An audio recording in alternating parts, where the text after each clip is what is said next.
औज़ुबिल्लाहिमिनश्शैतानिर्रजीम बिस्मिल्लाहिर्रहमानिर्रहीम।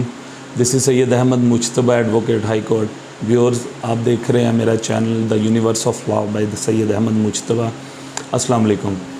आज हम डिस्कस करते हैं अटेम्प्ट टू मर्डर के बारे में। अटेम्प्ट टू मर्डर से मुराद है इरादा कत्ल या किसी को कत्ल करने की कोशिश करना।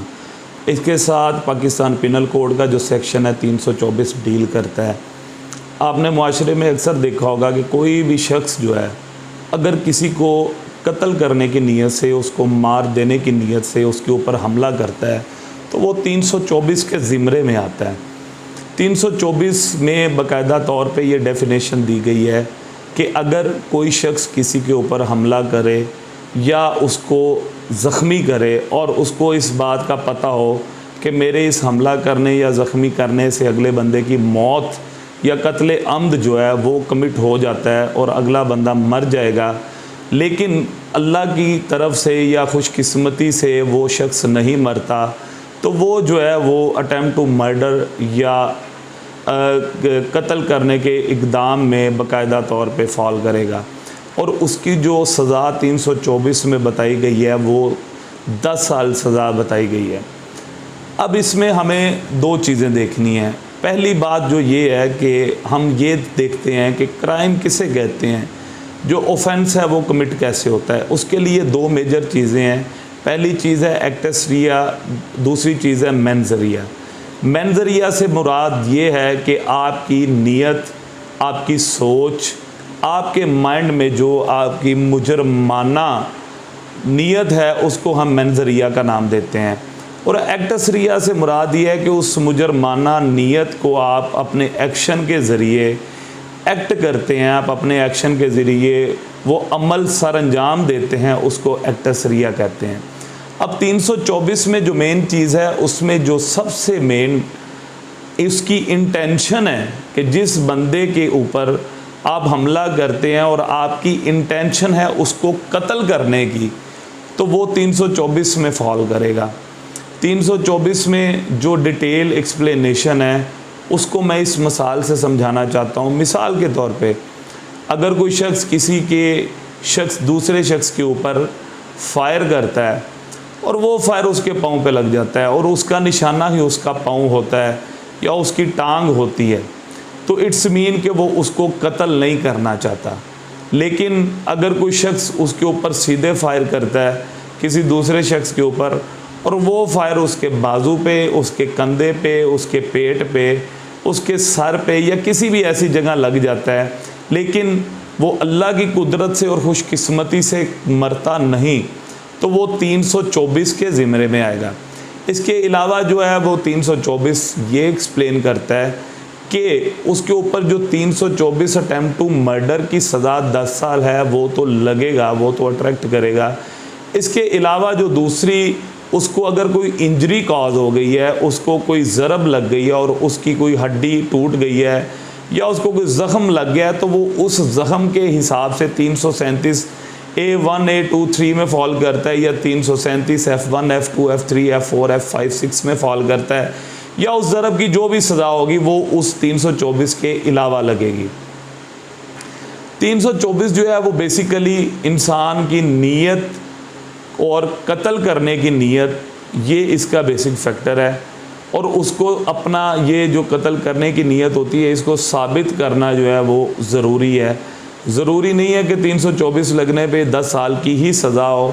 तो कोई भी शख्स अगर किसी को गलती से फायर मार दे, मिसाल के तौर पे कोई शख्स अगर किसी जगह पे बैठा हुआ है और उसने किसी दूसरे चीज़ को मारने के लिए या कोई जहरीली दवाई उसके पास पड़ी हुई है और कोई गलती से खा लेता है और वो गलती से खाने के बाद जो है वो बच जाता है और वो उसके ऊपर कहे कि इसने मुझे कत्ल करने की कोशिश किया, तो ये भी 324 में फाल नहीं करेगा।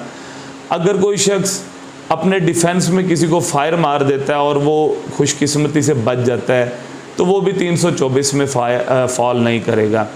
अगर किसी शख्स को रेपिटेशन ऑफ फायर हो, यानी कि इंसान किसी को कत्ल करने की नीयत से 1 2 3 4 फायर मार दे, तो रेपिटेशन ऑफ फायर है वो उसकी नीयत को साबित करता है कि वाकई ही इसने जो हमला किया था वो इसको कत्ल करने की नीयत से किया था।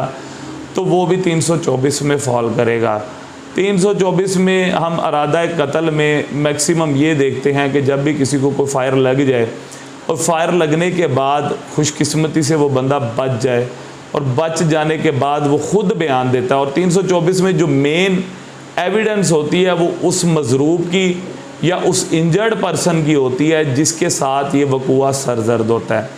अब मैं एक मिसाल के साथ आपको समझाना चाहता हूँ। ये जो FIR आप बाकायदा तौर पे स्क्रीन में देख रहे हैं कि इसमें एक शख्स जो है वो रिक्शा में जा रहा था, रिक्शा में जाते हुए दूसरे शख्स ने उस पर हमला किया। दोनों की आपस में दुश्मनी थी।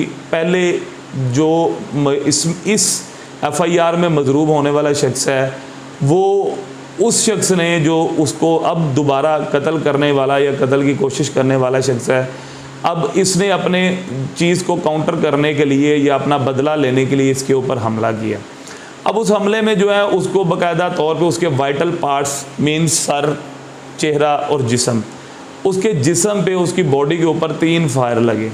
उस फायर के बावजूद वो शख्स बच गया और वो उसकी ज़िंदगी जो है वो बच गई। तो ये बाकायदा तौर पे 324 में डायरेक्ट फॉल कर रहा है। तो जैसा कि आपने देखा कि इरादा कत्ल जो है वो बाकायदा तौर पे रेपिटिशन ऑफ फायर या रेपिटिशन ऑफ कोई ऐसा एक्ट जिससे आप साबित हो कि वाकई ही आप अगले बंदे को कत्ल करने की नीयत से आपने अपनी कोई कसर नहीं छोड़ी और आपने जो हमला किया वो पूरी कुव्वत के साथ और पूरी सोच के साथ ये हमला किया कि मैं इस बंदे को जान से मार दूंगा और इस बंदे को दोबारा ज़िंदगी ना मिले और ये बंदा मेरे इस अमल से मर जाएगा। तो अगर वो खुशकिस्मती से बच जाए तो वो शख्स जो है वो आप इरादा, ये जो आपका ऑफेंस है ये इरादा कत्ल में फॉल करेगा, अटैम्प्ट टू मर्डर में फॉल करेगा और उसकी सज़ा जो है वो 10 साल है। अब इसमें जो एक मखसूस पोर्शन उसमें बाकायदा तौर पे बताया हुआ है कि अगर आप किसी को ऑनर किलिंग में मारने की कोशिश करते हैं, यानी कि आप अपनी बाकायदा तौर पे इज़्ज़त के लिए मारने की कोशिश करते हैं, तो उसकी जो सज़ा है वो कानून ने कम से कम 5 साल और ज़्यादा से ज़्यादा 10 साल की है। बाकी जितने भी जो अटैम्प्ट टू मर्डर्स हैं उसमें जो सज़ा 2 साल भी हो सकती है, साल भी हो सकती है, 6 माह भी हो सकती है, 3 साल भी। वो इंटेंसिटी ऑफ ऑफेंस पे डिपेंड करेगा कि आपने वो अमल जो सर अंजाम दिया वो कितनी शिद्दत से सर अंजाम दिया। अगर हल्की फुल्की कोई चोट लगी हो, 324 लग गई, तो उस पर तो ज़्यादा सज़ा नहीं होगी। अगर आपने 2 से 3 फायर मारे हैं तो उस पर सज़ा की जो है वो इंटेंसिटी जो है वो उस लिहाज से होगी। और अगर आपने किसी शख्स को कत्ल करने के लिए 3 से ज़्यादा 5 या 8 फायर मारे हैं लेकिन फिर भी वो बंदा बच जाता है तो इसकी इंटेंसिटी की सज़ा और होगी और उसकी जुर्म की सज़ा होगी और होगी। लेकिन अगर आप किसी को अपनी इज़्ज़त के लिए, जिसको ऑनर किलिंग कहते हैं, और गैरत के नाम पे आप किसी शख्स को मारने की कोशिश करते हैं तो उसमें जो कम से कम सज़ा होगी वो 5 साल है और ज़्यादा से ज़्यादा सज़ा वो 10 साल भी हो सकती है। तो ये जो सारा था ये इक़दाम कत्ल या इरादा कत्ल या अटैम्प्ट टू मर्डर के बारे में मैंने आपको बताया। इसी तरह हमारा चैनल देखते रहिएगा और मज़ीद इन्फॉर्मेशन के लिए हमारे चैनल को विज़िट करते रहिएगा। Thank you so much. अल्लाह हाफ़िज़।